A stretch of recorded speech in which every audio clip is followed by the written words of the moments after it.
So we're back and we're going to be working on the face study layout, placing the main parts of the face. So I have here my face that I've already divided into my line of symmetry, dividing the face in half, and my my division of the thirds. So again, dividing at the brow line here and then underneath the base of the nose to divide the face in half. Now, or I'm sorry, in thirds. Again, this is only if your person has an equally portioned face, like I talked about in the last video. If your person does not have, like Colin Powell, for instance, that example I gave, if like the nose is shorter, then you're going to need to make the proper accommodation in that. So, okay, so let's take a look and let's get started at this. Let's start at the center for the brow line. I'm going to be taking a look at how far the distance is. I'm pretty much drawing this to scale, okay? So I can just rough out there and roughly about there. And that's where my brow is going to start, okay? So if I have my overall shape of my brow like this, and again, if you're doing this on the tracing paper first to get an idea, to get a feel, the tracing paper is just a starting off point. You are not allowed to directly transfer with the tracing paper. The tracing paper is just to help you get a feel for what you're doing. Then you're gonna have to go back and work it through in paper. So I'm gonna rough out the eyebrow line.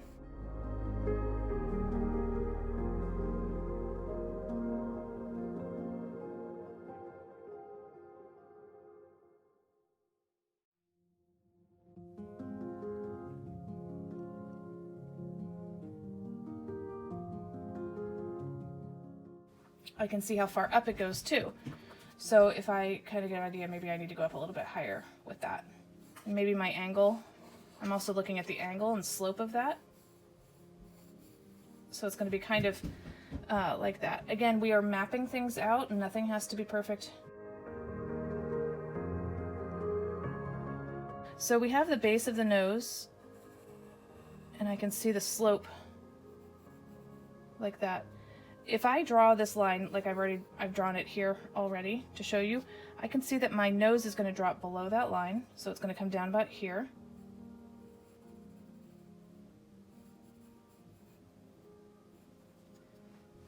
Noses are tricky. They always give me the hardest time. Everybody has something that they give a hard time. I have an easy time with eyes and a really hard time with noses. They always give me a problem. So sometimes I have to work on them a little bit longer. And then I'm getting this area down here and up and around. Like I said in the other video, these are the only hard lines that are really allowed. And I can see that my line going up, it goes up past that. So I'm going to go a little bit past that. Okay, and then the same thing on this side. So I'm going to go up, it's falling underneath that line. So I'm kind of in the right area there, and then it's going to go up. Even though it's soft up here, you can see that that curvature continues up past that.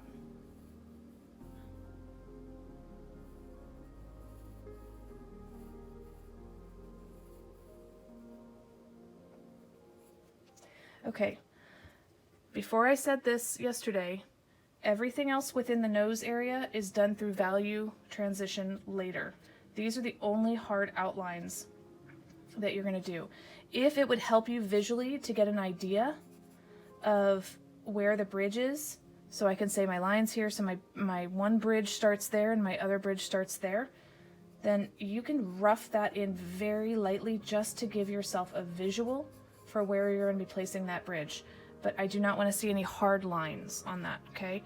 So like these would be just indicators of how this is going to go up, where that darkness area is going to start coming down. But there's nothing hard here, and there's really nothing there. And then this kind of comes down. So I'm just putting in an indicator here, super light, to guide me as I work on the other things later. This is just a guide for me later, but it can either be erased or it will blend in with my values. Let's rough out the eyes. So if I go follow my line back up to here, it's going to take me to the eyebrow. And if I follow my line in here, I've got an idea of where my eyes are going to start.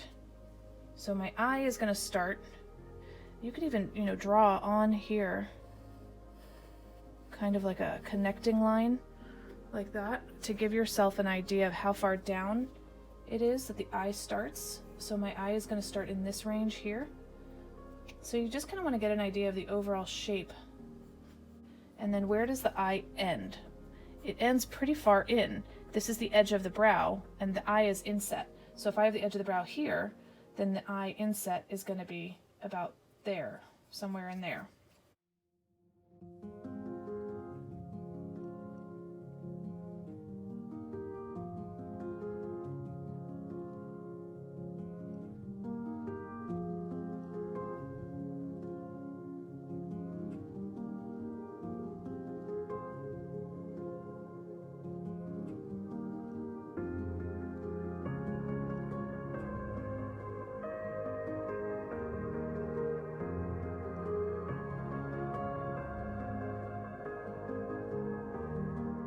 Okay, let's look at the mouth. The mouth is going to drop down. Now, a lot of people have this thing above their lip that goes, that angles in, kind of looks like that.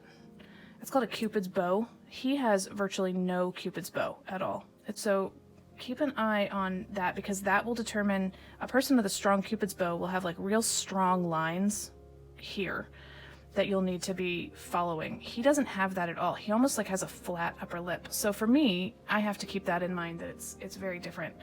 So I'm just gonna be looking at the distance from here to here, and I'm gonna rough it out about there.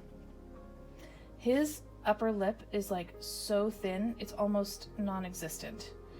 And then his bottom lip, I'm gonna go to the place where the lip is actually ending, because this is all like kind of a filled, softened area that's really going to be demonstrated through value. But all of his bottom lip is really going to be demonstrated through value, but I need to have a general idea. So if I do it too hard and too dark, it's going to look really off. For the placement of the mouth where it ends, follow a line down. And if you want to get a ruler, you can for this, but follow a line down from the eyes that you've created and see where it falls. Okay, so this mouthpiece is ending right about where that eye is, and then this one is ending kind of on the edge of that eye. Okay, so that's going to tell me about how far out it is. So now I'm going to do the rough layout of the lips. They go.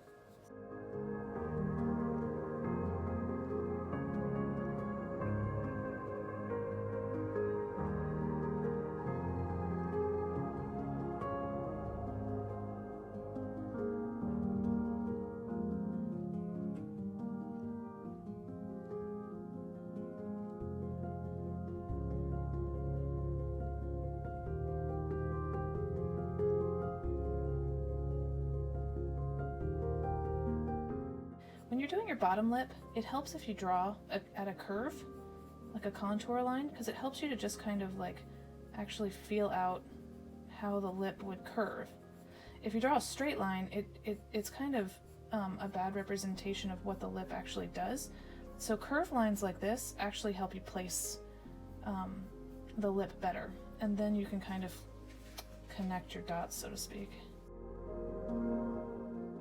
So this is what you're working on today. You're working on getting the face features placed and mapped out.